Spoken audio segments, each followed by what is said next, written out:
Police constable recruitment होने जा रही है जम्मू कश्मीर के अंदर, लेकिन डिमांड करते हैं वो तमाम एस्पिरेंट्स जो ओवर एज हैं। लास्ट टाइम 2019 में वैकेंसीज निकली थी और अब 2024 में निकली हैं।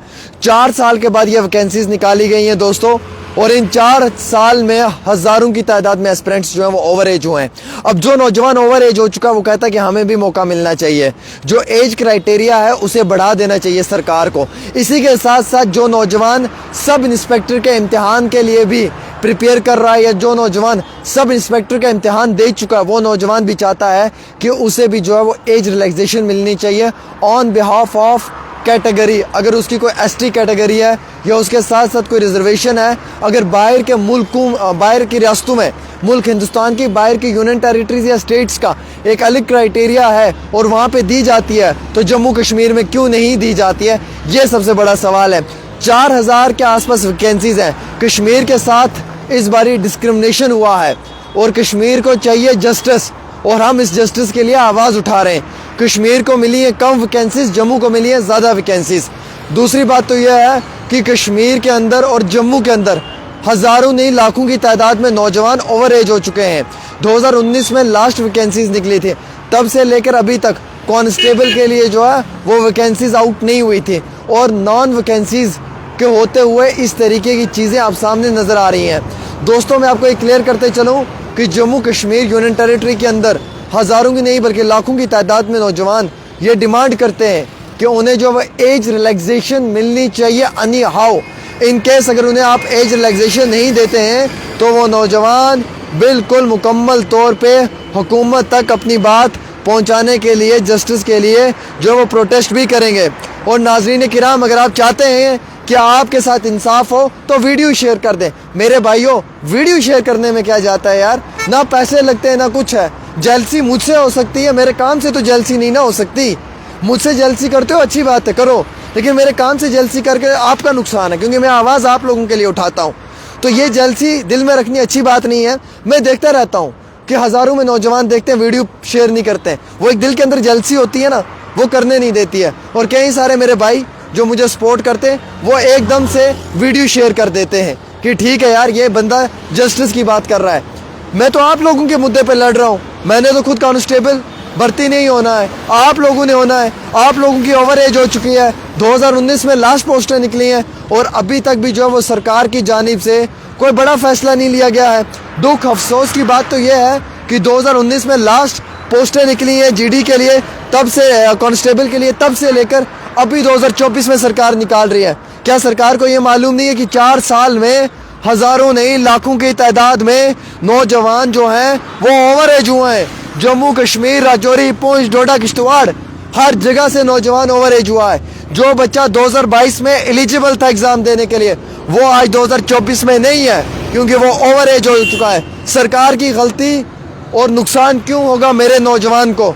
सरकार की गलती और नुकसान क्यों होगा मेरे बेरोज़गार नौजवान को? एक तो यहाँ पे वैकेंसीज नहीं आती हैं, यहाँ पे पोस्टें नहीं निकलती हैं। हम सालों के सालों इंतज़ार करते रहते हैं एक सिंगल वैकेंसी के लिए। जब एक वैकेंसी आती है उसमें भी जो है वो एज क्राइटेरिया ऐसा रख दिया जाता है कि नौजवान रो रहे होते हैं। आज कितने डिपार्टमेंट्स ऐसे हैं जिनकी वेटिंग लिस्ट पड़ी हुई है और जिस वेटिंग लिस्ट को रिव्यू नहीं किया जा रहा है। सब इंस्पेक्टर के लिए नौजवान रिक्वेस्ट कर रहे हैं कि सर, हर स्टेट यूनियन टेरिटरी का अपना कानून ये कहता है कि एज रिलैक्सेशन जो है वो मिलनी चाहिए। बाहर की रियासतों में 5-5 साल की एज रिलैक्सेशन मिलती है। शर्म आए हमारी यूनियन टेरिटरी के अंदर कि हमें एज रिलैक्सेशन नहीं दी जाती है। सब इंस्पेक्टर लड़के जो हैं वो खज्जल हैं, दर दर की ठोकरें खाते हैं, ड्रगिस्ट बन चुके हैं। ड्रग नहीं करेंगे तो क्या करेंगे? आप हमें बताएं। ड्रग नहीं करेंगे तो क्या करेंगे जनाब? गलत काम नहीं करेंगे तो क्या करेंगे? PhD MPhil करके नौजवान बैठा हुआ है, कांस्टेबल की नौकरी करने के लिए तैयार है, लेकिन फिर भी एज रिलैक्सेशन उसे नहीं मिल रही है। वो नौजवान क्या करेगा? वो ड्रग ही करेगा, वो चोरी करेगा, वो गलत काम करेगा, उसे नौकरी नहीं मिलेगी। एज रिलैक्सेशन मिलनी चाहिए। एक तो 4000 वैकेंसीज आप निकालते हैं जैसे बहुत बड़ा पहाड़ आपने तोड़ दिया है। लाखों की तादाद में नौजवान बेरोजगार हैं और सिर्फ 4000 वैकेंसीज निकालकर हमारे माँ बाप के सर पे एहसान नहीं किया है। आप लोगों का फर्ज बनता है हमें नौकरियां देना। हम लोगों ने वोट दिए हैं, हम लोग इस देश का हिस्सा हैं और हमें रोजगार मिलना चाहिए, नौकरी मिलनी चाहिए। हमारे बेरोजगार नौजवान कांस्टेबल में भर्ती होने के लिए दिन रात प्रैक्टिस कर रहे हैं, दिन रात मेहनत कर रहे हैं, खून के आंसू बहा रहे हैं। शर्म अफसोस की बात है कि वो ओवर एज हो चुके हैं, उन्हें जो है वो मौका नहीं मिल रहा है। ओवर एज हो चुके हैं हमारे यहाँ के लड़के, उन्हें सरकार मौका ही नहीं दे रही है। वो नौजवान कहाँ जाएंगे, किसके आगे गुहार लगाएंगे, किसके आगे रोएंगे।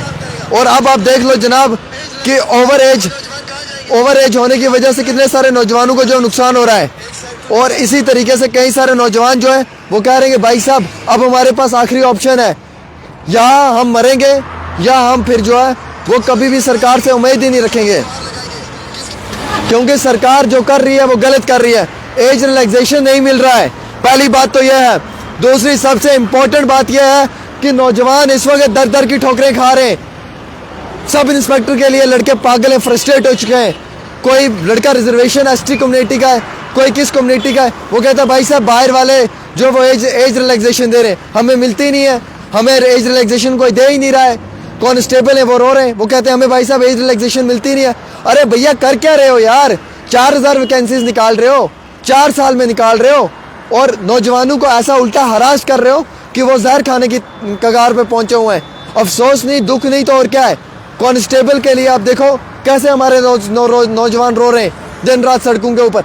इंसाफ के लिए लड़ेंगे भाई साहब, लड़ेंगे, ये वादा है मेरा, मैं लड़ूंगा आपके लिए, जिस हद तक लड़ना होगा भाई साहब मैं लड़ूंगा, ये मेरा आप लोगों से वादा है। और आपके इंसाफ के लिए लड़ना ही हमारा फ़र्ज़ है। कांस्टेबल दिन रात जो नौजवान है उसके लिए भर्ती के लिए काम कर रहे हैं, प्रैक्टिस कर रहे हैं। बच्चे 2024 में 30 साल के हो गए, 19 से इंतज़ार कर रहे थे रोज़गार आएगा। अरे मुझे एक जवाब दे दो, मैं जर्नलिज्म छोड़ दूंगा, सीरियसली मैं माइक सरकार के हाथ में दूंगा, मैं बोरी बिस्तरा पैक करूंगा और अपने घर चला जाऊंगा। मुझे नहीं ये शौक करने का, बहुत कर लिया 4 साल में, जितना करना था मैंने, जितना करना था कर लिया, जो दिखाना था वो दिखा दिया मैंने, और शौक नहीं है। जो बच्चा 2020 में एलिजिबल था, क्या वो 2024 में एलिजिबल है? नहीं है। सरकार, गलती किसकी? सरकार की, मेरी है, आपकी नहीं है। 2024 में वो नौजवान एलिजिबल है, एलिजिबल नहीं है जो 2022 में था। अब 2022 में लाई होती ना पोस्टें, तो 2024 में नौजवान दर दर की ठोकरें थोड़ी खाता भाई साहब। गलती किसका? आपका, कसूर आपका, और खुमियाजा हम जैसे नौजवान भुगते हैं उसका कभी नहीं भुगतेंगे। हम आवाज़ उठाएंगे, इसके लिए लड़ेंगे, और इसके लिए आवाज़ तब तक उठाते रहेंगे जब तक कि हमारे आवाज़ में दम है। सिर्फ एक ही रिक्वेस्ट है, वीडियो शेयर कर दें, मुझसे जेलसी करें, दिल खोल कर मुझसे जेलसी करें, जितना हो सकता है उतना करें, लेकिन मेरे काम से मत करें। मेरा काम आपके लिए है, मेरे नाम से करें, मेरे नाम के लिए इख्तलाफात पैदा करें, मुझे नहीं फ़र्क पड़ता है, मेरा अल्लाह मेरे साथ है, लेकिन मेरे काम से मत करें, क्योंकि मेरे काम से आपको फ़ायदा होगा। नौजवानों ये बात याद रखना, मैं पॉलिटिशियन लीडर नहीं हूँ, मैं आपके घरों में वोट लेने के लिए नहीं आऊँगा, मैं कोई आपसे पैसा लेकर काम नहीं करता हूँ, मैं फ्री फंड में आपके मुद्दों पे लड़ता हूँ, क्योंकि मैं एक जर्नलिस्ट हूँ, मैं अपनी ड्यूटी निभाता हूँ। वीडियो को शेयर करना आपका काम है, आप वीडियो शेयर करोगे मेरी आवाज़ में दम आएगा। मैं जब गरजूंगा ये लोग बरसेंगे, और जब ये बरसेंगे ना तो आपके सूखे हुए जो पेड़ हैं वो हरे हो जाएंगे, उन पे मेवा लगेगा और आपकी नस्लों को फ़ायदा पहुँचेगा। ये बात याद रखना, मैं गरजता हूँ और बरसाना आपका काम है, और वो वीडियो शेयर करके। जेलसी काम से नहीं करो, मुझसे करो, मुझे कोई फ़र्क नहीं है। मेरे लाखों नहीं करोड़ों चाहने वाले हैं मुल्क हिंदुस्तान के अंदर, मैं बड़े प्राउड से कहता हूँ अल्हम्दुलिल्लाह। लेकिन सिर्फ जो है वो मुद्दा मेरा ये है कि जनाब वीडियो को शेयर करें, जितना शेयर करेंगे उतना फ़ायदा होगा। ये मेरा फ़ायदा नहीं है, मैंने कांस्टेबल नहीं बनना है, मैं जर्नलिस्ट ही खुश हूँ अपनी लाइफ में।